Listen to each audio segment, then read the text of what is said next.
시청자 여러분 안녕하십니까? 더 리더입니다. 창조적 아이디어가 성장 엔진이 되는 창조경제. 국민의 창의성에 과학과 정보통신 기술을 접목하기 위한 ICT 정책 구상의 속도가 더해지고 있습니다.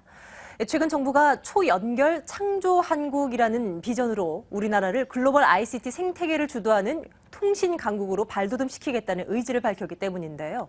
과연 이러한 변화가 새로운 성장 동력과 일자리 창출에도 기여할 수 있을지 큰 관심이 모아지고 있습니다. 오늘 더 리더는 ICT 정책 전문가로 오랫동안 공직 생활을 해오신 주인공을 모셨습니다. 한국디지털케이블연구원의 김창곤 원장 모시고 우리나라 ICT 생태계의 변화 그리고 전망에 대해 이야기 나눠보겠습니다.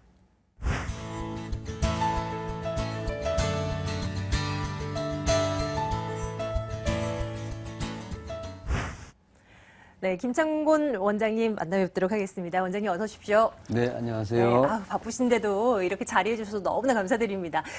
지난해 한국디지털케이블연구원 원장으로 재선임되신 거죠? 네, 그렇습니다. 이제 2년 동안 이 자리에서 또 임무를 수행하셔야 되는데 네. 최근 근황이 어떠십니까? 요새 UHD TV 방송도 상용화했고요. 또 기가급 인터넷 방송도 해야 되고 매우 바쁘게 보내고 있습니다.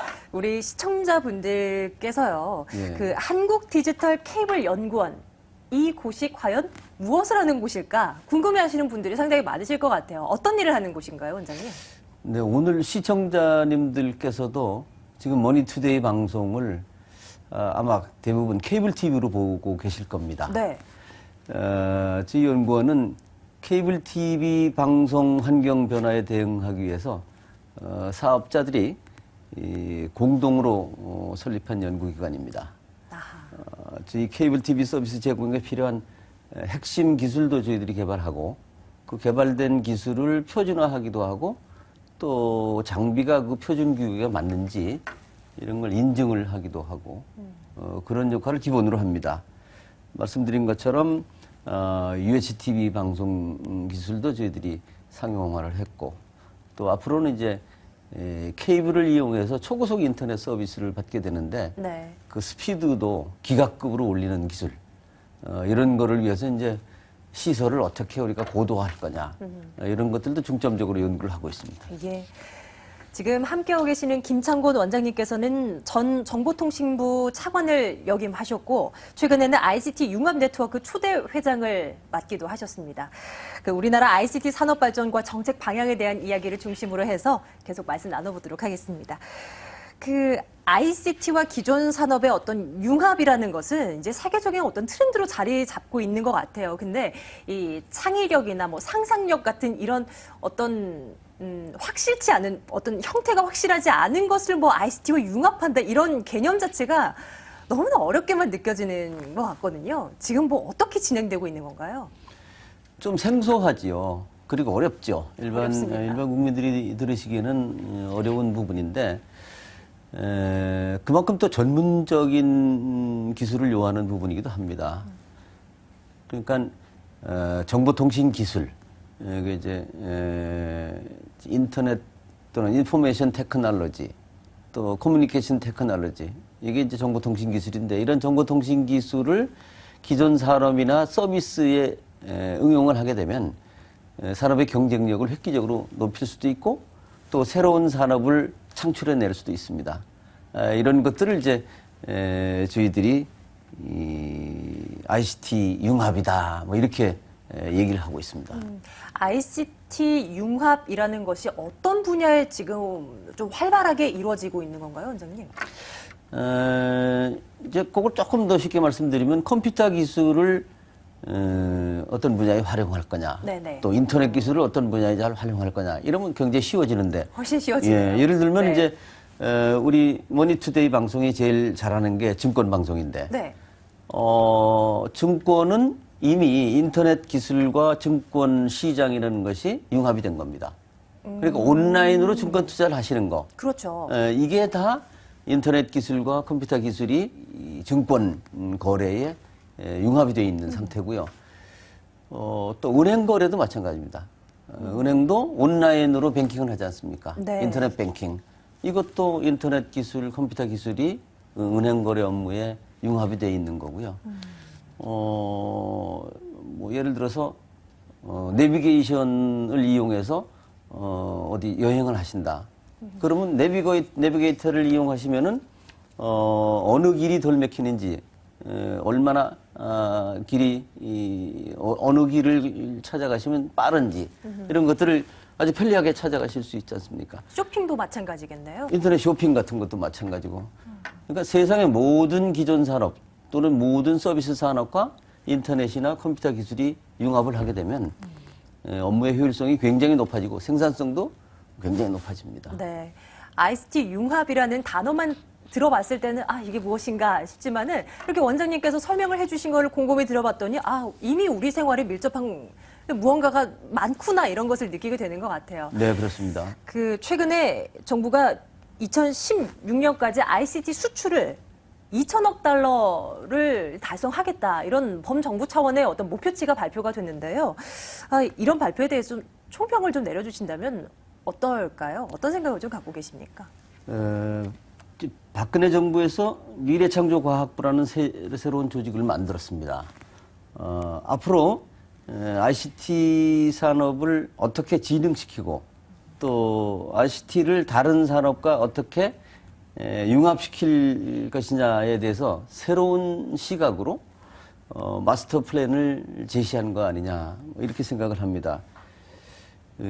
ICT를 둘러싼 세계적인 환경 변화 요인도 잘 분석을 했고요. 또 우리나라의 현 위치에 대한 진단도 아주 잘 한 것 같습니다. 그리고 새로운 ICT 정책 방향도 잘 제시를 했습니다. 문제는 이 계획에 여러 부처가 다 관계가 돼 있는데 네. 이런 관계 부처들이 얼마나 잘 협력을 해서 실제 제시된 계획을 얼마나 잘 성과 있게 만들어 가느냐 좀 지켜봐야 될 일이겠죠.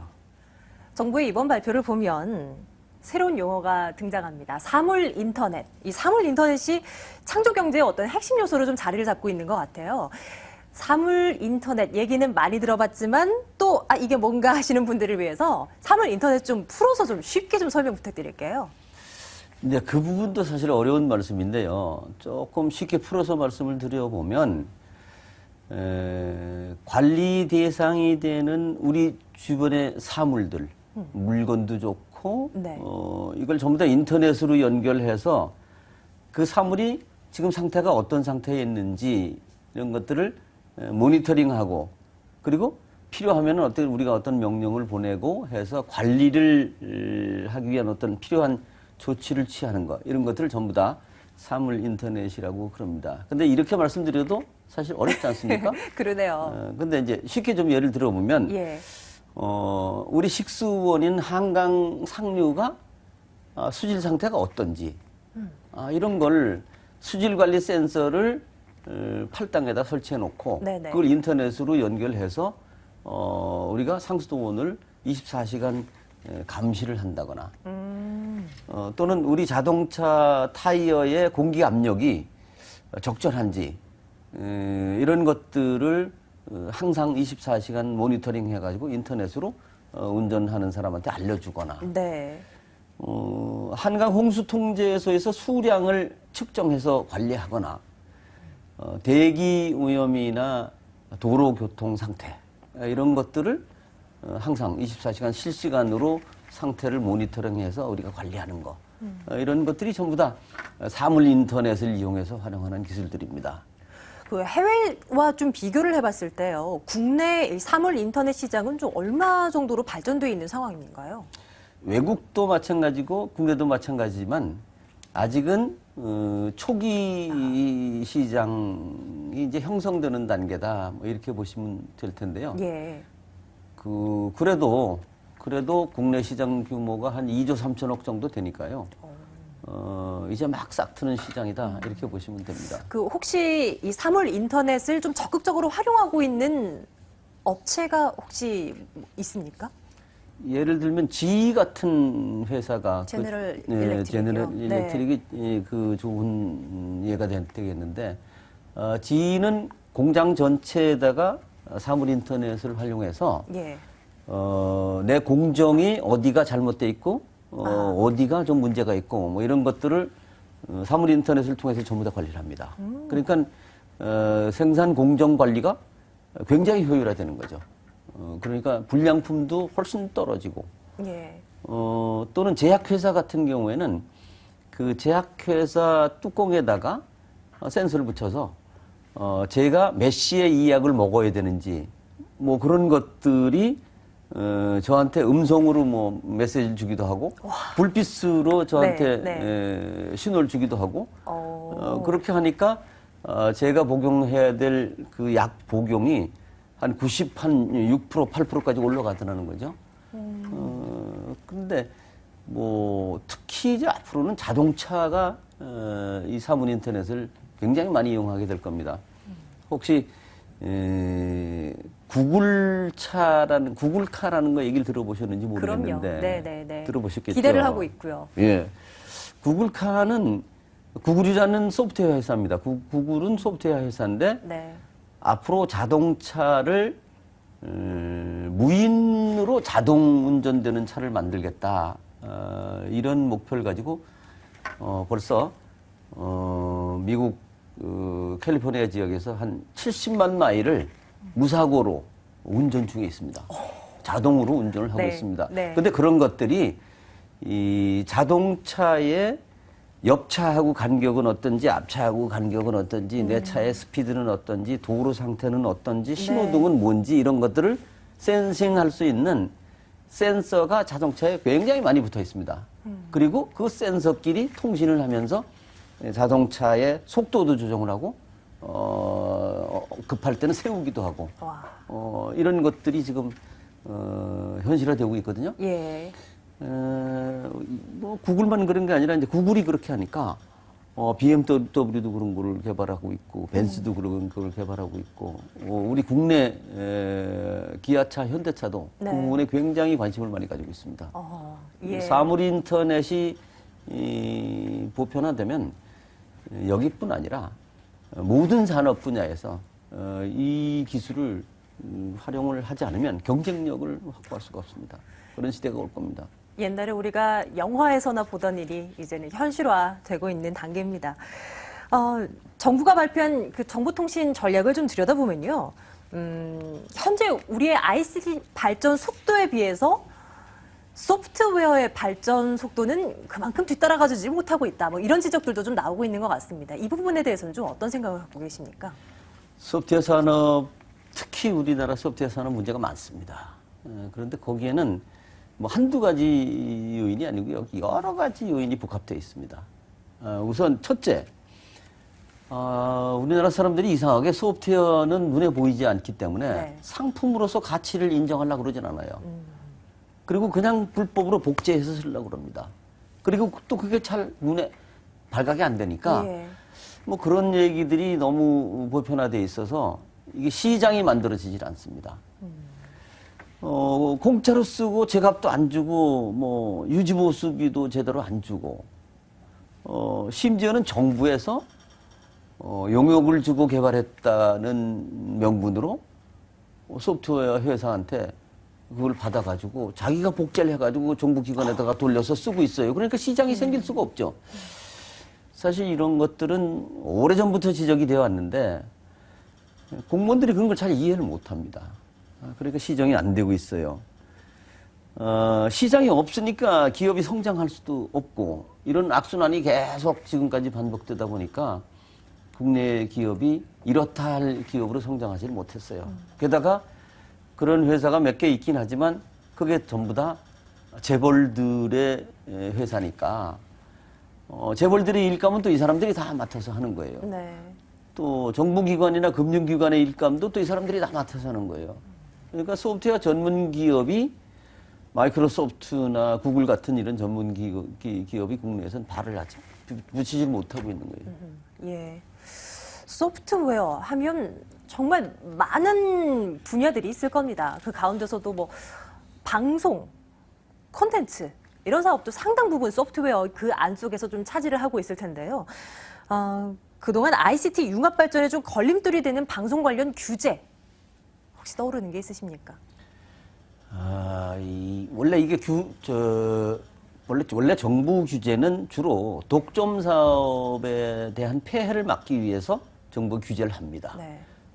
그리고 이제 안전에 관련되는 거, 뭐 특히 이런 것들을 이제 규제를 많이 하는데 이 방송 산업도 역사적으로 독점의 성격이 굉장히 많습니다.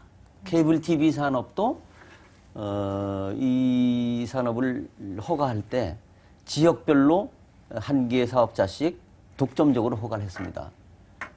그런데 그때 만들어져 있던 법령 체계가 지금은 케이블 TV 서비스만 있는 게 아니라 IPTV 서비스도 있고 위성 방송도 있고 그런데도 불구하고 옛날 그 독점적인 시각에서 만들었던 규제가 아직까지도 그대로 존치되고 있어서 좀 규제를 대폭 완화하고 좀 손질해야 될 그런 시기에 와 있습니다.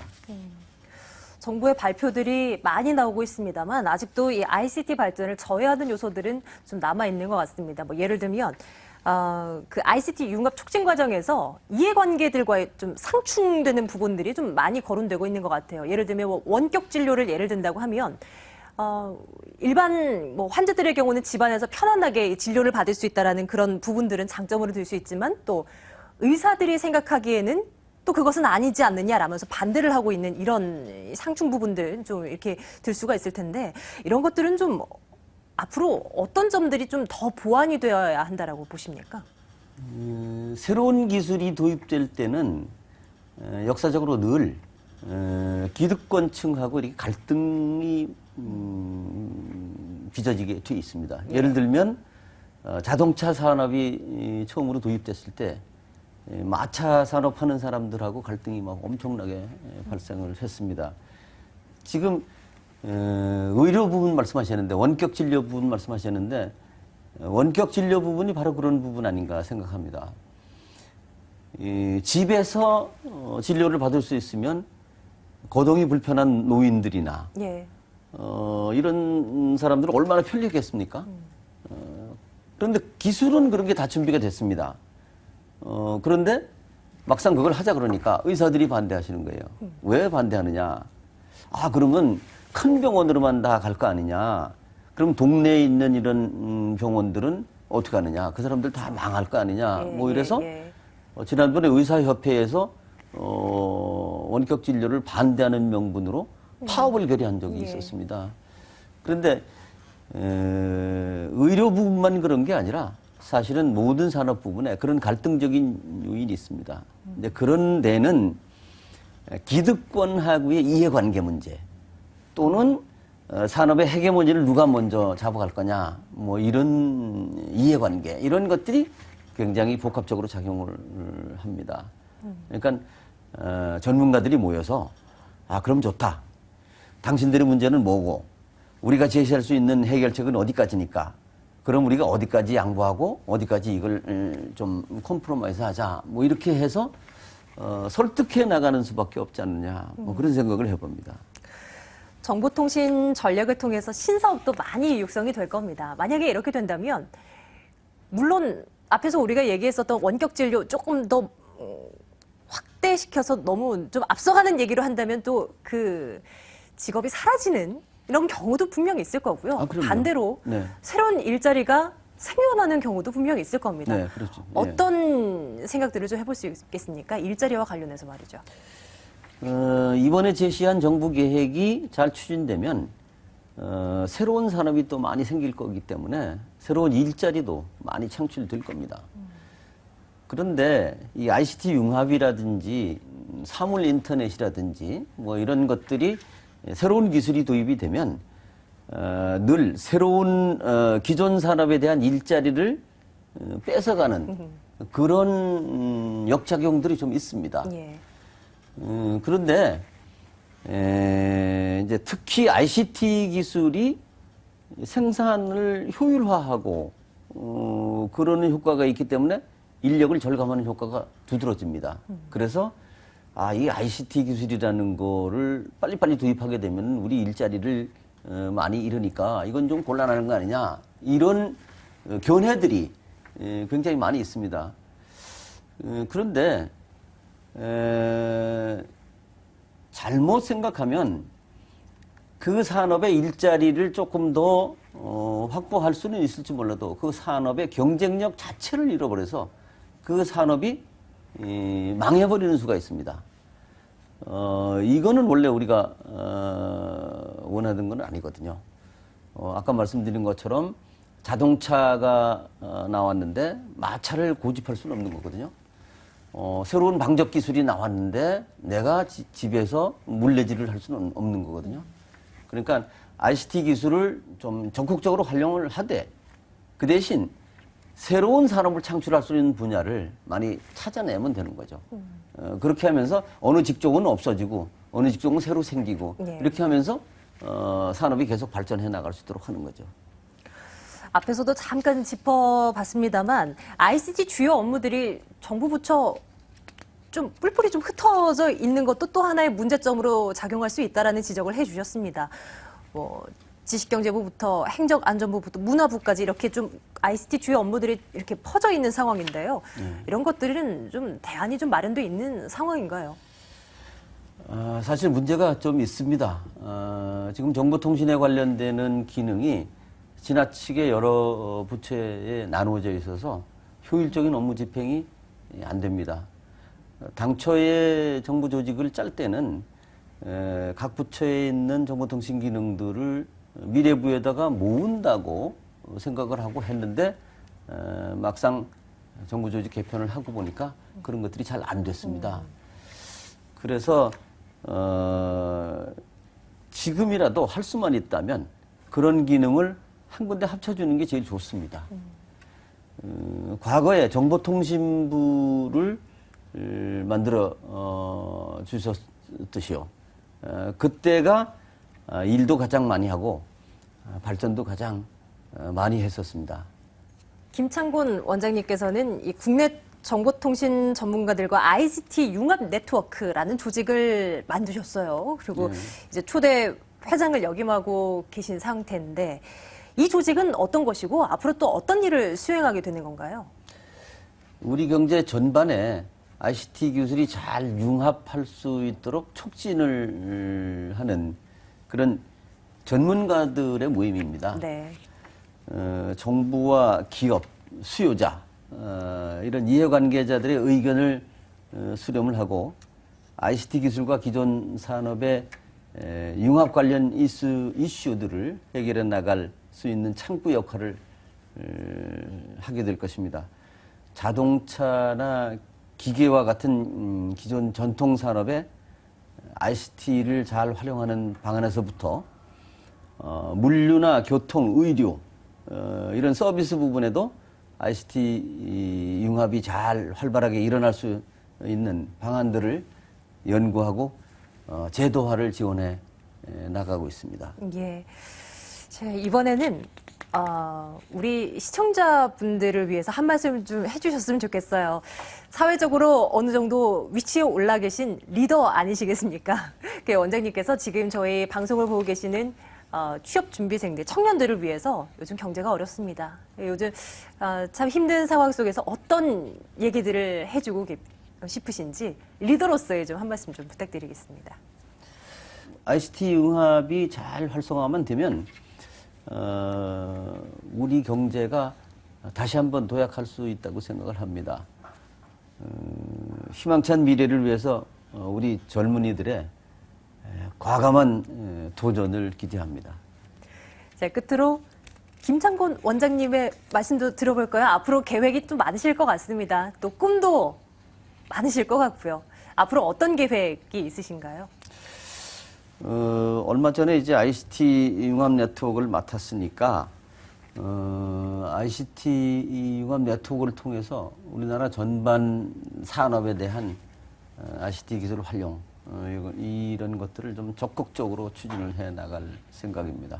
특히 각계각층의 전문가님들의 도움을 받아서 우리나라 산업이 한 단계 더 도약할 수 있도록 제 모든 노력을 다하겠습니다.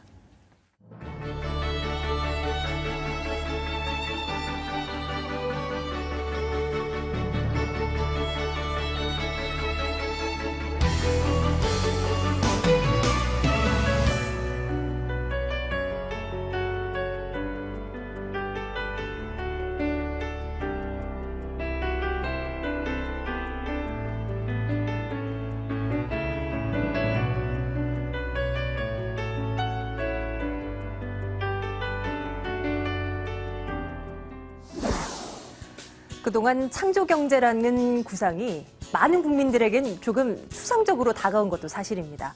그러나 이제 구체적인 ICT 정책에 대한 구상이 나오면서 앞으로 있을 변화에 기대가 모아지고 있습니다. 이 국민의 창의력과 상상력을 보다 편리하게 만들어줄 ICT 정책이 많이 나와주길 기대해 보겠습니다. 오늘 김창곤 원장님과 함께했습니다. 원장님, 오늘 말씀 잘 들었습니다.